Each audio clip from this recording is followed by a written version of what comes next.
Hello mga kalingap, Luzon, Visayas at Mindanao. Isang mapagpalang araw at gabi sa inyong lahat. Welcome back pong muli sa aking munting channel. At ngayon naman po ay dumako po tayo sa isang trending na teleserye ng Kalingap. At ito nga po ang love team ng EDC, kung saan ito po ang pinakaaabangan ng maraming mga viewers and supporters ng love team po ng EDC. At ngayon nga po ay pag-usapan natin ang naging reaksyon ni Beyonce sa isang prank ni Kalingap Rab. At masasabi nga po ba nating successful ang prank ni Kalingap Rab para kay Beyonce at maging sa mga magbulang nito? So ito po ang ating pag-uusapan at atin pong tatalakayin. So samahan nyo na naman po ako sa isa na namang talakayan. At bago po yan ay isa muna pong mapagpalang araw sa inyong lahat at mega love shoutout po sa buong Kalingap. Sa pangunguna po ng ating butihing ama ng Kalingap kay Kuya Bal Santos Matubang at syempre po kay Kalingap Rab. Wag na wag po nating kalilimutang tulungan sila sa bawat araw na tumutulong po sila sa mga kababayan po nating nangangailangan. At ganun din po sa lahat ng mga viewers and supporters ng EDC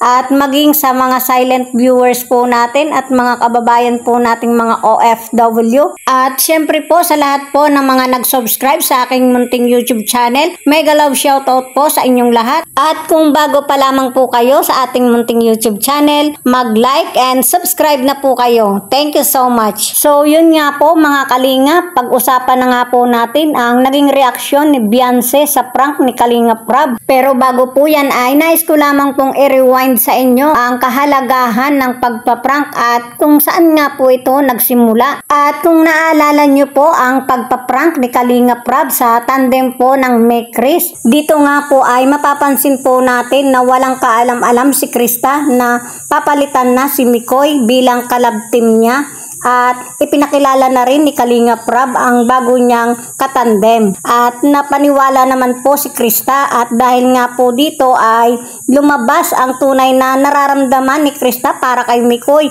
na sa umpisa pa lang po ng prank ay hinahanap na ni Krista si Mikoy. At hanggang sa dumating ang punto na ayaw niya sa kanyang bago niyang katandem. At si Mikoy pa rin ang kanyang ipinagmamalaki at ang kanyang gusto. So ibig sabihin lang po nito, pagdating sa prank ay lumalabas po ang tunay na damdamin. So naging maganda po ang resulta dahil po dito ay napapatunayan po natin ang tunay na saloobin ng isang taong ating pinaprank. So dyan po nagsimula ang pagpaprank ni Kalingap Rab. At ang ganitong ginawa po ni Kalingap Rab ay talagang pinagplanuhan po itong mabuti at ganyan din po ang ginawa ni Kalingap Rab kay Beyonce at sa magulang po nito. Planadong planado po. At sa panig naman po ni Beyonce, pagdating nga po dito ay sinabi naman ni Kalingap Rab na ipaprank si Beyonce at dapat hindi alam ni Beyonce tulad din po ng nangyari kay Krista. At yun nga po mga Kalingap, nangyari nga po, nakita po natin sa mukha ni Beyonce ang naging reaksyon niya at lumuwag po ang kanyang dibdib nang malaman niyang it's a prank pala ito. Pero yung reaksyon niya na hindi pa niya nalalaman na prank pala ito at dito pa lamang sa dugo na nakikita niya ay talagang